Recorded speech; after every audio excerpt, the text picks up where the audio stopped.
விவசாய பெருமக்களுக்கு வணக்கம். நான் உங்கள் அக்ரி காவியா.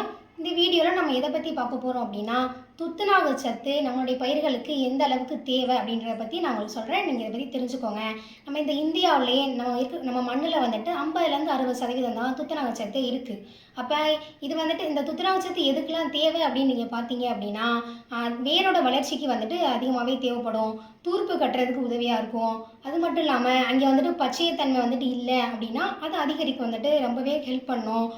ஒளிச்சேர்க்கை பண்ணுறதுக்கு வந்துட்டு உதவியாக இருக்கும். மணி பிடிக்கிறதுக்கு, மணி பிடிச்சி அதில் வந்துட்டு பால் வைக்கிறதுக்கு, அது பால் வச்சிருச்சு அப்படின்னா அதோடைய வெயிட்டை வந்துட்டு இன்க்ரீஸ் பண்ணுறதுமே வந்துட்டு இந்த துத்தநாக சத்து வந்துட்டு ரொம்ப உதவியாக இருக்கும். அப்போ இந்த துத்தநாக சத்து வந்துட்டு இல்லாமல் போயிடுச்சு அப்படின்னா அதோடைய அறிகுறிகள் எப்படி இருக்கும் நீங்கள் பார்த்தீங்க அப்படின்னா, நம்ம அந்த செடியிலே வந்துட்டு அடிப்பகுதி இலைகளில் சிவப்பு கலர்லேயும் அரக்கு கலர்லேயும் வந்துட்டு ஃபஸ்ட்டு மாற ஆரம்பிச்சிடும். அப்படி மாறிடுச்சு அப்படின்னா அதோடைய வளர்ச்சியை வந்துட்டு குறைஞ்சிரும். இதை என்ன சொல்லுவாங்க அப்படின்னா கைரா டிசீஸ் அப்படின்னு சொல்லுவாங்க. இன்னொன்று வந்துட்டு நம்ம தமிழ்நாட்டில் சவட்டை நோய் அப்படின்னு சொல்லுவாங்க.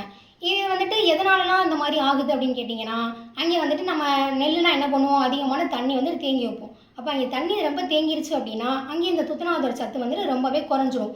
அது மட்டும் இல்லாமல் பாஸ்பரஸோட சத்து வந்துட்டு அதிகமாகிடுச்சு அப்படின்றப்போ துத்தநாக சத்து அங்கேயுமே வந்துட்டு குறைஞ்சிரும். இன்னொன்று வந்துட்டு இந்த காரத்தன்மைன்னு சொல்லுவோம்ல pH, அதோட தன்மை வந்துட்டு 7க்கு மேலே போயிடுச்சு அப்படின்னா அங்கே வந்து துத்தநாக சத்து வந்துட்டு குறைஞ்சிரும். இந்த மாதிரி இது மூலமாக மட்டும்தான் துத்தநாக சத்து வந்துட்டு குறையும். அப்போ இதை நம்ம எப்படி சரி பண்ணலாம் அப்படின்னு நீங்கள் கேட்டிங்கன்னா, ரசாயன உரங்களில் வந்துட்டு ஜிங்க் சல்ஃபைடு, சிங்க் EDTA அப்படின்லாம் இருக்குது. நீங்கள் அது எனக்கு ரசாயன உரம் வேணாம், நான் வந்துட்டு இயற்கை முறையில் நீங்கள் பண்ணுறேன்னு நினச்சிங்கன்னா நம்மளுடைய தயாரிப்பான ஃபெர்டிலிட்டியை நீங்கள் தாராளமாக பயன்படுத்தலாம். இதில் வந்துட்டு 6 நுண்ணீர்கள் இருக்குது. ஆனால் அது 7 சத்துக்களை கொடுக்கும். இதில் குளுக்கோனோசோட ஃபேக்டர் அப்படின்னு சொல்லக்கூடிய நுண்ணீர் என்ன பண்ணும் அப்படின்னா துத்தநாக சத்தை வந்துட்டு எடுத்து கொடுக்கும். அது மூலமாக நம்ம வந்துட்டு இதில் இருக்கக்கூடிய துத்தநாக சத்தை வந்துட்டு கொடுக்கறது மூலமாக நம்ம வந்துட்டு அதிகமான ஈல்டு வந்து நம்ம பார்க்கலாம். எப்போல்லாம் நீங்கள் இது கொடுக்கணும் அப்படின்னு கேட்டிங்க அப்படின்னா, நீங்கள் நடவு பண்ணுறீங்க, அடியோரமாக கொடுக்குறீங்க அப்படின்றப்போ நம்ம வந்துட்டு அதை தாராளமாக நீங்கள் பயன்படுத்தலாம்.